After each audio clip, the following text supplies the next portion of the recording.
नमस्कार। आज हम कक्षा 10 की हिंदी की पुस्तक क्षितिज का तीसरा पाठ सेनापति द्वारा रचित ऋतु वर्णन को पढ़ेंगे। बरन बरन तरु फूले उपवन वन, सोई चतुरंग संग दल लहियत है।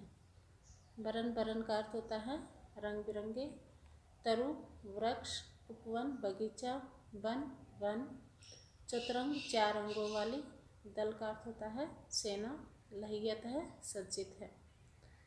कवि ने वसंत ऋतु का वर्णन करते हुए कहा है कि इस समय वनों, बाग बगीचों और वृक्षों पर अनेक प्रकार के रंग बिरंगे फूल खिले हुए हैं, मानो वसंत रूपी राजा अपनी चतुरंगिनी सेना के साथ आ गया है। बंदी जिमी बोलत बिरद बीर कोकिल है।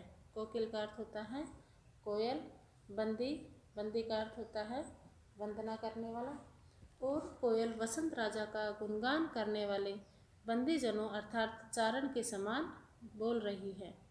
गुंजत मधुप गान गुण गहियत है। गुंजत का अर्थ होता है गुंजार करना, मधुप भवरे, और भोरे वसंत राजा के गुणों का बखान करते हुए गुंजार कर रहे हैं। आवे आसपास पुष्पन की सुबास सोई। पुष्पन पुष्प, सुबास सुगंध, और इस समय आसपास चारों ओर फूलों की सुगंध आ रही है। सौंदे की सुगंध मांझ सने रैयत है, और उस सुगंध के बीच में बसंत रूपी राजा सने रहते हैं।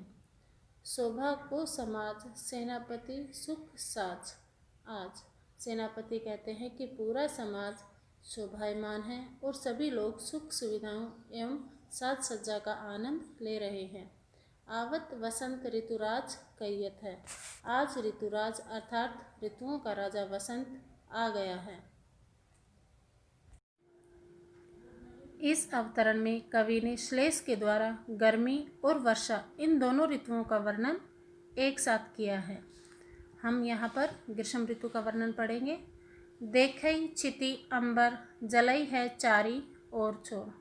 छिति का अर्थ होता है धरती, अंबर आकाश। कवि कहते हैं कि धरती और आकाश चारों ओर अत्यधिक ताप से जल रहा है। तिन तरवर सब ही को रूप हर्यो है। तिन का अर्थ होता है तिनका, तरवर वृक्ष, हरियो का अर्थ होता है हरना, और तेज गर्मी ने सभी पेड़ पौधों की हरियाली को हर लिया है, अर्थात सभी सूख गए हैं। महाझर लागी ज्योति भादव की होती चली। भादव का अर्थ यहाँ पर है दावाग्नि, महाझर का अर्थ है अत्यधिक ताप, और गर्म लू की लपटें दावाग्नि की तरह जलती जा रही हैं। जलद पवन तन सेक मानो परियो है। जलद का अर्थ है तपाने वाली, पवन हवा, तन शरीर, और गर्म हवा या तेज लू सभी के शरीर को सेक रही है। दारुण तरनी तरई नदी सुख पावे सब। तरनी का अर्थ है सूर्य, और सूर्य की किरणों से बचने के लिए सभी लोग नदी के पानी में सुख पाना चाहते हैं। सीरी घन छां चाहिबोई चित्त धरियो है। सीरी का अर्थ होता है ठंडी, और पेड़ पौधों की ठंडी घनी छाया में सभी लोग सुख पाना चाहते हैं। देखो चतुराई सेनापति कविताई कीजू। सेनापति कहते हैं कि मेरी कविता की चतुराई तो देखो, ग्रीष्म विषम वर्षा की सम क्यों है। मैंने ग्रीष्म ऋतु का वर्णन भी वर्षा ऋतु के समान ही किया है। दामिनी दमक सुरचाप की चमक, श्याम घटा की चमक अति घोर घनघोरते। दामिनी बिजली, दमक चमकना, सूरचाप इंद्रधनुष, घटा बादल, झमक गर्जना। इसमें नायिका वर्षा ऋतु में दिखाई देने वाले दृश्यों का वर्णन अपनी सखी से कर रही है। वह कहती है कि हे सखी, वर्षा ऋतु में बिजली चमक रही है और इंद्रधनुष भी चमकता हुआ दिखाई दे रहा है, और काले काले बादलों की घटाएं अत्यंत घनघोर गर्जना कर रही हैं। कोकिला कलापी कल कूजत है जित तित। कोकिला कोयल, कलापी मोर, कल का अर्थ होता है मधुर, जित तित इधर उधर। कोयल और मोर सभी जगह मधुर स्वर में कूकने लगे हैं। सीकर ते शीतल समीर की झकोरते। सीकर होता है जल की बूंदें, समीर हवा, और वर्षा की बूंदों से हवा के झकोरे भी शीतल हो गए हैं। सेनापति आवन कहो है मन भावन सु।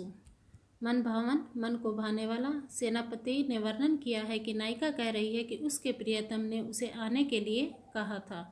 लाग्यो तरसावन विरह जुर जोरते। तरसावन व्यथित करना, विरह जुर विरह का ज्वर, और इसलिए नायिका विरह पीड़ा से व्यथित हो रही है।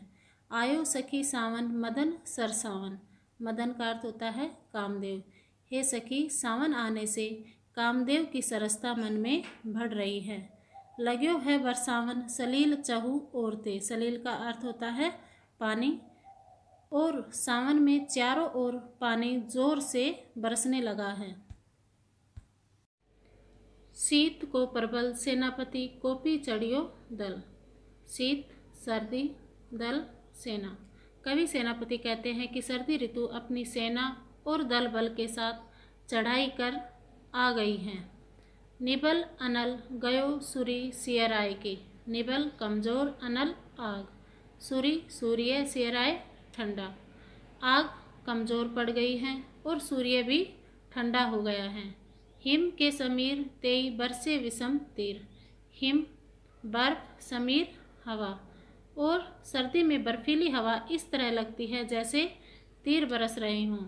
रही है गरम भोन कोनन में जाए के। भोन हवा, कोनन कोने में, और गर्म हवा भवनों के भीतर कोनों में जाकर छुप जाती है। धूम नैन बहे लोग आगे पर गिरे रहे। धूम का अर्थ होता है धुआं। इस ऋतु से बचने के लिए लोग आग को घेर कर बैठे रहते हैं और धुएं के कारण उनकी आंखों से आंसू बहते रहते हैं। हिये सो लगाई रहे नैक सुलगाए के। हिये का अर्थ होता है हृदय, और आग को सुलगाते हुए अपने हृदय से लगाए रहते हैं, अर्थात छाती को गर्म करते रहते हैं। मानो भीत जानी महाशीत तय पसारी पानी।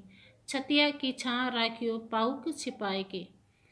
पानी का अर्थ होता है हाथ, पावक अग्नि या आग। सेनापति कहते हैं मानो सर्दी से डरकर लोग अपने हाथ को फैलाकर आग को अपनी छाती की छाया में छिपाकर रखते हैं। धन्यवाद।